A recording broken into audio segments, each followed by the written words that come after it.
था। सो आपका पेपर कैसा हुआ? मेरा पेपर बहुत इजी गया। Hi guys, welcome to unexplored literature. तो आज हमने विजिट किया CUET सेंटर रिठाला के अंदर RP गवर्नमेंट सर्वोदय कन्या विद्यालय। तो काफ़ी अच्छा सेंटर था वो, और भीड़ तो भाई बहुत लगी हुई थी। तो there are so many candidates जो कि अपेयर हो रहे हैं CUET के लिए। तो जो भी मैंने सेंटर पे देखा कि बच्चे किस तरीके की प्रॉब्लम्स फेस कर रहे हैं या फिर क्या क्या इश्यूज़ आ रहे थे वहाँ पे, I will discuss that in last. तो लास्ट तक बने रहिएगा क्योंकि वो पॉइंट्स बहुत इंपॉर्टेंट है। किसी के पास कोई डॉक्यूमेंट नहीं था तो बहुत सारी प्रॉब्लम्स आई वहाँ पे, जिसकी वजह से बच्चों को बहुत ऐसा दौड़ना पड़ा यहाँ से वहाँ। सो वो चीज़ें you should like make that sure कि आपके पास सारे डॉक्यूमेंट्स हो एंड एवरीथिंग। हाय शगुन, तो कैसा हुआ आपका पेपर? अच्छा था। कैसे क्वेश्चंस कैसे आए थे? लेंदी था या फिर किस तरीके से था क्वेश्चन? क्वेश्चंस थोड़े तो इजी आए थे, बाकी तो इन्होंने पता नहीं कहाँ से दे रखे थे। अच्छा, कोई सोर्स जिसको आप रेफर करना चाहें, मतलब बोलना चाहें कि हाँ इससे तो आया था पेपर, ऐसा पढ़िए, कोई सजेशन? NCERT से। ओके, तो लास्ट में फिर NCERT ही सोल्यूशन है हमारा। How was the sitting arrangement? It was good. ठीक है, सब कुछ दिक्कत तो नहीं था ना अंदर? And about the invigilators and all, सारे टीचर्स एंड फैकल्टी सब सही? सब तो सही था इन्हें, लेकिन टाइम बीच बीच में बताते रहना चाहिए क्योंकि टाइम मैनेजमेंट में दिक्कत होती है, इस वजह से मेरे क्वेश्चन छूट गए। अच्छा, तो आपका छूटा भी है पेपर? हाँ जी। ओके, सो टाइम मैनेजमेंट का काफ़ी इशू था। और पिछले पेपर में मैंने रिव्यूज़ सुने थे तो बच्चे कह रहे थे कि काफ़ी बीच में साइन वाइन करवाते रहते हैं तो टाइम उसमें भी जाता है। और फिल करने में भी टाइम बहुत लगता है इसका।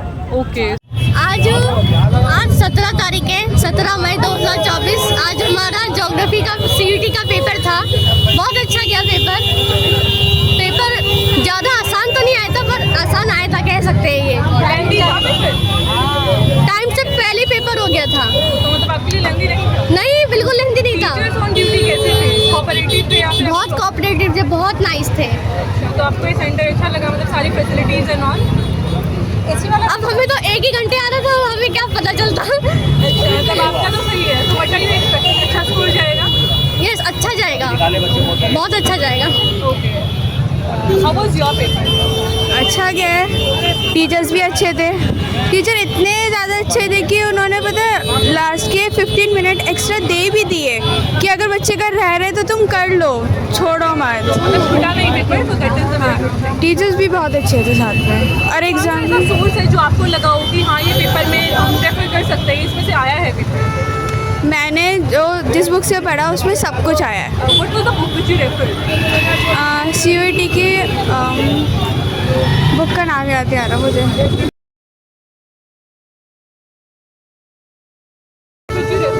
अरियंत है, उससे मैंने ज्योग्राफी पूरा उससे पढ़ा और उससे ही आया है। तो मेरे सब अच्छी है रेफर करने? हाँ बहुत अच्छी है। किसी भी सब्जेक्ट में लोग हैं ना, वो सब में ही बहुत अच्छी तो है। लेवल क्या था, मतलब जो आपने सैंपल पेपर सॉल्व करे होंगे अरिहंत के, तो उसका लेवल क्या था? और यहाँ पे आपको लगा इजी आया या फिर Easy है। उसी के जितना था? इजी है। उससे इजी था। तो ऑल ओवर आपका पेपर काफ़ी अच्छा हुआ। हाँ। ओके, पेपर कैसा हुआ? मेरा पेपर बहुत इजी गया, मतलब मैंने अरिहंत से ही पढ़ा था।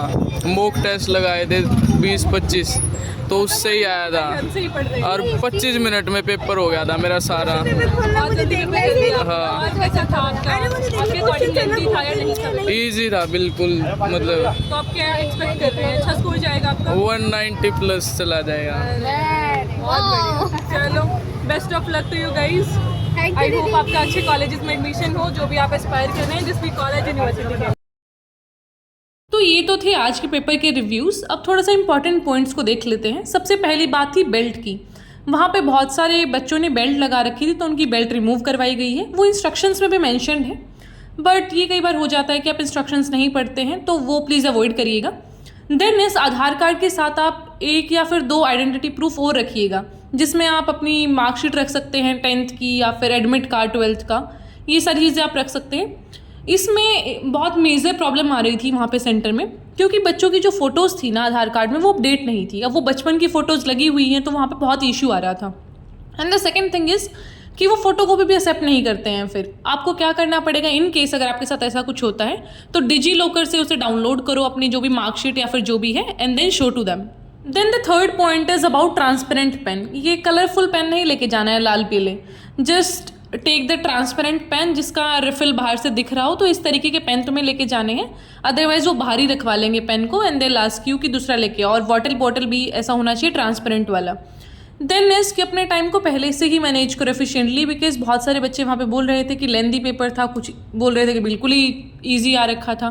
तो वो आपके टाइम मैनेजमेंट पे डिपेंड करता है कि आपने कैसी ऐसा स्टार्टिंग से ही टाइम मैनेज किया है। फिर एक काफ़ी इंटरेस्टिंग पॉइंट मेरी जो समझ में आया वहाँ पे, दैट वाज कि क्वेश्चंस को ना बच्चों ने लाइक देखा ही नहीं। कुछ क्वेश्चंस ऐसे थे कि दीदी हमने ये क्वेश्चन देखा ही नहीं कि ये भी था। सो इस तरीके की चीज़ें तब आती हैं जब आप क्वेश्चन पेपर को ध्यान से नहीं पढ़ते हैं, या फिर आपने कुछ और ही पढ़ लिया। वहाँ पे कुछ ऐसा वॉर ऑफ प्लासी पूछा था और आप अपने दिमाग में कुछ और ही सोच रहे हैं। तो इन सारी चीज़ों का आपको ध्यान रखना है और एक टाइम से तो पहुँच ही जाना है, आधा 1 घंटा पहले ही पहुँचो, क्योंकि पूरा 9:30 पे वो आज गेट क्लोज हो गया था। एंड देयर वर 2 स्टूडेंट्स जो बिल्कुल उनको ऐसा बोल रहे थे कि जाने दो, but they were not allowed. तो कुछ भी कर लो, वो लोग अंदर नहीं जाने देंगे फिर। तो ये आपको बिल्कुल टेक केयर करना है कि you reach on time, and ये सारी प्रिकॉशंस आप लें, मेजर्स ये आप लें। कुछ भी गलती नहीं करनी है, because it's the matter of your life. आपको यहाँ पे अच्छा कॉलेज लेना है, पेपर ही नहीं दोगे तो सारी चीज़ें मैसअप हो जाएंगी। Alright, so please take care of this things. I'll meet you in the next video with more updates.